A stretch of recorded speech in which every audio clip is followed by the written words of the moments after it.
समय की बात है। हरियालीपुर नाम का एक सुंदर सा जंगल था। वहाँ सभी जानवर मिलजुल कर रहते थे। उसी जंगल में बिम्मी बकरी नाम की एक मेहनती बकरी रहती थी। बिम्मी को खेती का बहुत शौक था। वह रोज सुबह उठकर अपने छोटे से खेत में काम करती, बीज बोती, पानी देती और खरपतवार निकालती। कुछ ही महीनों में उसकी मेहनत रंग लाई और उसके खेत में हरी भरी सब्जियां और रसीले फल उगाए। बकरी बहुत खुश थी। उसने जंगल के बाजार में अपनी सब्जियां बेचने की सोची। लेकिन एक दिन अचानक जंगल में शरारती बबलू बंदर आ गया। उसे शरारत करने की बुरी आदत थी। जैसे ही उसने बकरी के खेत देखे, उसकी आंखों में चमक आ गई।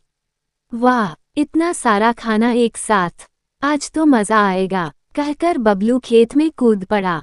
उसने टमाटर तोड़े, खीरे फेंके, बैंगन उखाड़े और मक्की की पूरी फसल उजाड़ दी। खेत की हालत देख बकरी की आंखों में आंसू आ गए। बिम्मी बकरी ने तुरंत जंगल पुलिस थाना पहुंचकर शिकायत दर्ज कराई। ग्रेटर देन बकरी बकरी, इंसाफ चाहिए इंस्पेक्टर जी। मैंने दिन रात मेहनत करके खेत तैयार किया था, लेकिन बबलू बंदर ने सब कुछ बर्बाद कर दिया। इंस्पेक्टर शेर सिंह बहुत समझदार और ईमानदार पुलिस वाला था। उसने बकरी की बात ध्यान से सुनी और बोला, ग्रेटर देन, चिंता मत करो बकरी बहन, कानून सबके लिए बराबर है। हम बबलू को पकड़ेंगे। शेर सिंह ने अपने सिपाही हाथी हल्कू और कुत्ता झबरा को साथ लिया और बबलू की तलाश शुरू कर दी। बबलू बंदर पेड़ों पर उछलता फिर रहा था, लेकिन जब उसने पुलिस को आते देखा तो भागने लगा। लेकिन हाथी हल्कू ने अपने लंबे सूंड से उसे पकड़ लिया। ग्रेटर देन हाथी, अब कहाँ जाएगा बंदर चोर। बबलू को पकड़कर जंगल कोर्ट में पेश किया गया। बकरी ने सबके सामने अपनी बात रखी और सबूत में खेत की तस्वीरें दिखाईं। गवाहों में गाय गीता और खरगोश चिंपू भी थे, जिन्होंने बबलू को खेत में मस्ती करते देखा था।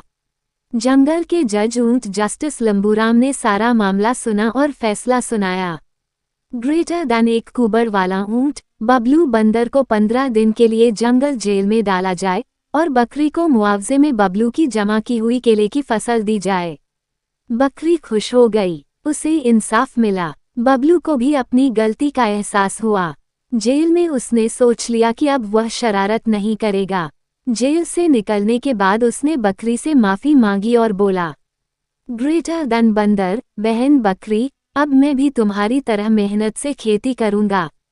बकरी ने मुस्कुराकर उसका हाथ थाम लिया और फिर दोनों मिलकर जंगल में एक नई खेती की शुरुआत करने लगे। अब बकरी और बंदर अच्छे दोस्त बन गए। योजक चिन्ह योजक चिन्ह योजक चिन्ह।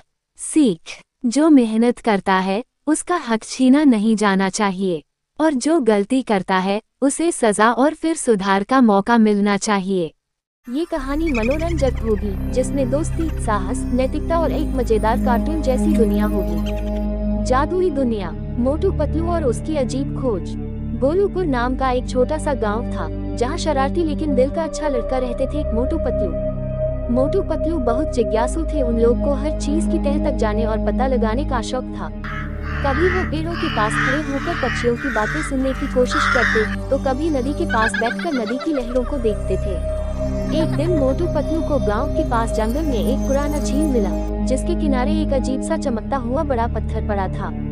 ज्यों ही वो लोग पत्थर के पास पहुँचे तो अचानक चारों ओर रोशनी फैल गई और वो लोग एक जादुई दुनिया में पहुँच गया। जादुई दुनिया में प्रवेश। मोटू पतलू ने जब आंखें खोलते हैं तो वे लोग देखते हैं कि वह एक अजीब सी दुनिया की जगह पर खड़े हैं। वहाँ रंग बिरंगे पेड़ पौधे जमीन पर खुशियाँ बिखेर रहे थे। तभी वो लोग देखे कि एक खूबसूरत हिरन आ रहा था और पेड़ पर चिड़िया मिलजुल कर मीठी मीठी लोरियां गा रही थी। अरे, ये हम सब कहाँ आ गया? मोटू पतलू ने आश्चर्य से कहा। तभी उसके सामने एक हरे रंग का गोल मटोल जिन आ गया, जिसकी बड़ी बड़ी आंखें और मोटे शरीर वाला था। उसने हंसते हुए कहा, मैं हूँ गुगू, इस जादुई दुनिया का पहरेदार। तुम कौन हो और यहाँ कैसे आए? मोटू पतलू ने अपनी पूरी कहानी सुनाई।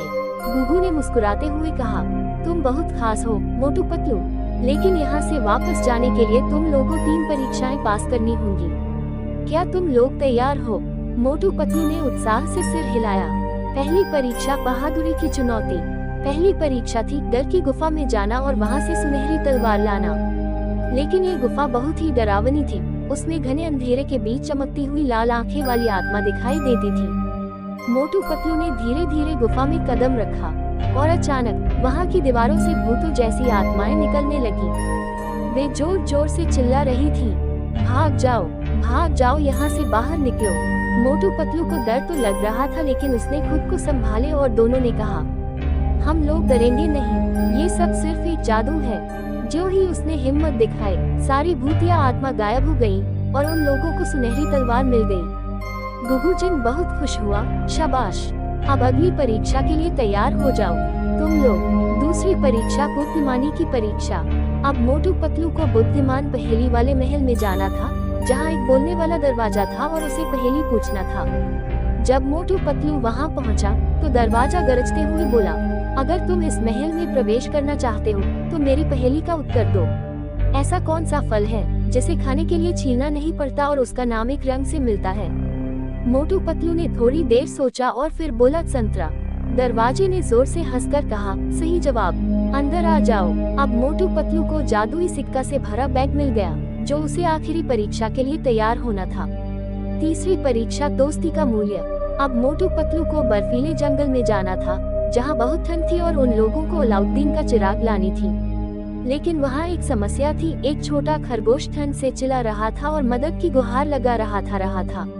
मोटू पतलू ने सोचा, अगर हम लोग इसे बचाने में लग जाए तो चिराग लाने में देर हो जाएगी। लेकिन फिर उन लोगों के मन में आया, सच्चा वीर वही है जो दूसरों की मदद करे। उसने खरगोश को एक सुरक्षित जगह पर पहुंचा दिया और उसे गर्म किया। धीरे धीरे खरगोश ठीक हो गया और खुशी से उछलने लगा। तभी अचानक बर्फ पिघलने लगी और सामने से नीली जादुई चिराग खुद ही मोटू पतलू के पास आ गई। गुगु बहुत खुश हुआ और बोला, तुमने सारी परीक्षाएं पास कर ली, अब तुम लोग अपने गांव वापस जा सकते हो। जिनने कोई जादू किया और मोटू पतलू ने आंखें खोली और देखा कि वह फिर से अपने गांव के झील के पास थे, लेकिन अब वह पहले से भी ज्यादा समझदार, बहादुर और अच्छा इंसान बन चुके थे। उसने अपनी इस जादुई चिराग से जिनको कभी भी जरूरत पड़ने पर बुला लेते थे। एक दिन की बात है, वे लोग किसी काम से जंगल की तरफ जा रहे थे। तभी उन लोगों ने देखा कि एक गरीब लकड़हारा लकड़ी काट रहा है। तभी मोटू पतलू ने पूछा कि आपको इस काम से घर का काम चल जाता है? तो लकड़हारा ने पूरी कहानी बताई और बोला कि इस काम से दोनों टाइम का भोजन भी नहीं चलता है। तभी मोटू पतलू ने जिन को याद किया और जिन प्रकट हो गया और अपनी जादू से लकड़हारे को बहुत बढ़िया घर और बहुत सारा धन दिया। और उस दिन से लकड़हारे ने अपने परिवार के साथ खुशी से रहने लगा। और ऐसे ही मोटू पतलू ने अपने गाँव के गरीबों की मदद करने लगे। अगर आपको कहानी अच्छी लगी हो तो चैनल को लाइक और सब्सक्राइब करें प्लीज भाई लोग। डर से लड़ने वाला ही असली बहादुर होता है। बुद्धिमानी से हर मुश्किल को हल किया जा सकता है। सच्चे दिल से की गई मदद ही सबसे बड़ी ताकत होती है। गांव के लोगों ने जब टुनटुन की बातें सुनी तो वे बहुत खुश हुए और बोले,